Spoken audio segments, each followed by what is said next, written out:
You ever have a project that you thought wasn't going to take you very long, but by the time you finished it, if you finished it at all, it took you way longer than you thought it would?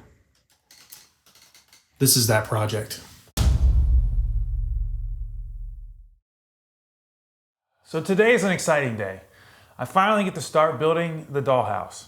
This is going to be a really fun project. I hope you enjoy it. So let's get started. I have a 1/2-inch sheet of plywood here, 2 3/4-inch sheets, and 1/8 sheet of, I don't know, whatever you call this stuff. Like the front is kind of like melamine. 3/4-inch plywood is going to be all of the outside panels of this, as well as the center piece, and the 1/2-inch is going to be the dividers. So I'm going to get the 3/4-inch sheet of plywood out of the way. We're going to get it on the ground, write out our lines, and get to cutting.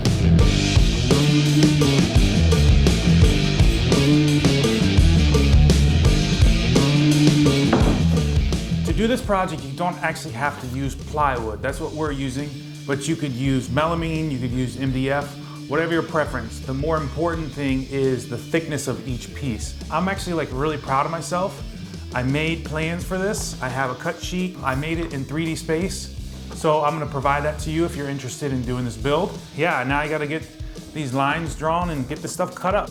Because this was technically my first client project, I really took my time, quadruple checked all my measurements, and made sure that I made every cut the way I needed to, because I was dealing with the customer's money and I really did not want to mess up these cuts. I used a straight edge to make most of the cross cuts. I didn't have a straight edge or any sort of way to make the long cuts, so not that I would suggest doing this, but I really just took my time. I made sure everything was straight. Then of course I went back multiple times and really checked all my lines to make sure that I had the right dimensions. And I wouldn't necessarily suggest doing this, but I really took my time and followed the outside of the line and just made sure that I got a really good cut. And then from there, what I did is I actually just flipped that board over and used it as a template, so I knew the boards would be exactly the same size.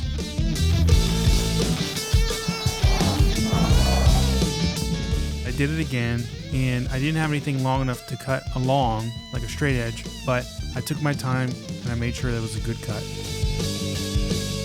And of course the cross cuts were a bit easier.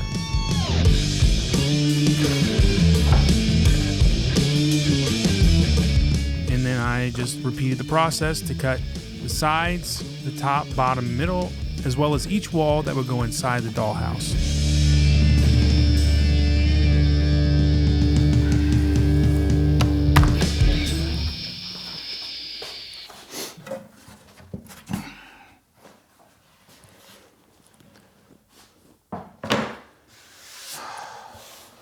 All right, so part 1 is done. We have everything cut to length. It took a little bit of time, but we got through it. On to part 2. And this is something I've been waiting to do for a very long time. But today we get to use this guy, my palm router. Let me get that set up and tell you about it.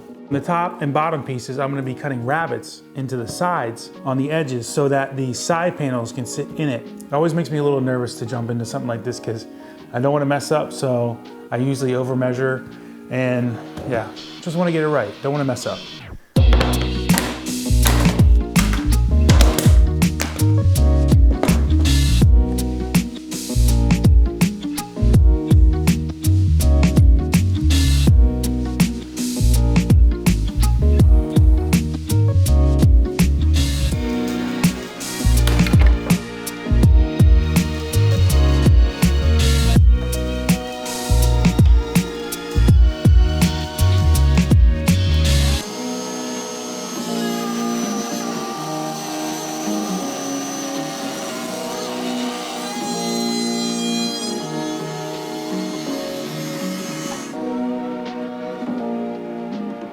There's a lot of dust. Whew. There's a lot of dust.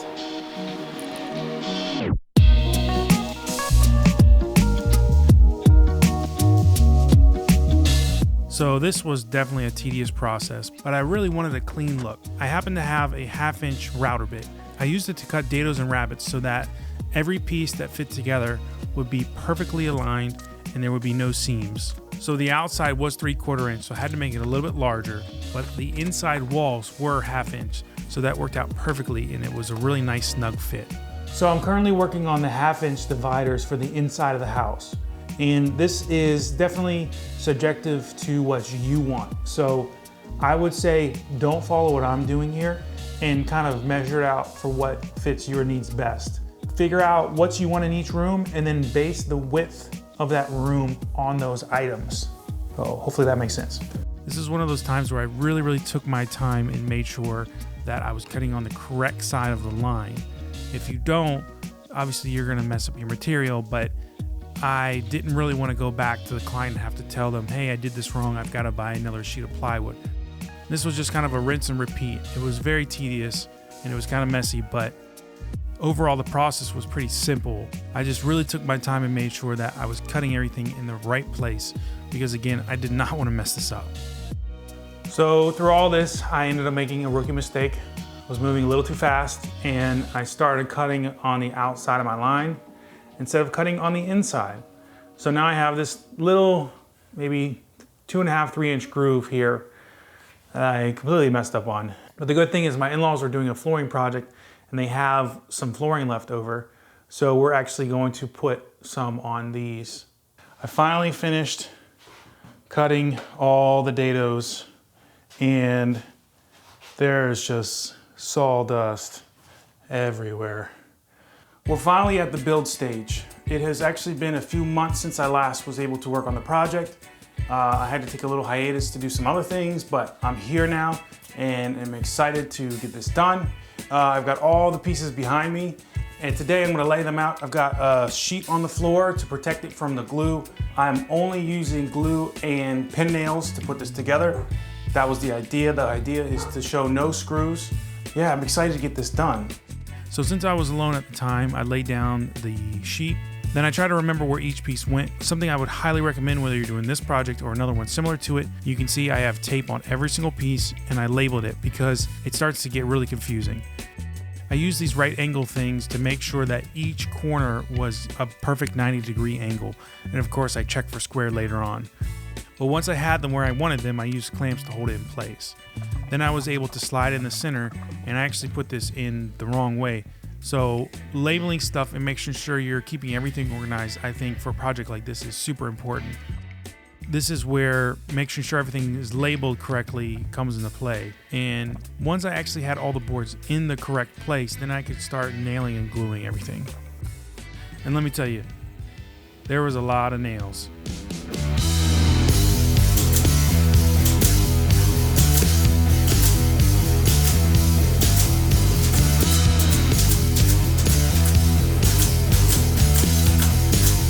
Also, big shout out to my buddy Andrew for coming over and filming this part of the build. I don't often have a second shooter for my videos, so it was really convenient, but he was able to get some really nice shots while I put it together. So enjoy this B-roll.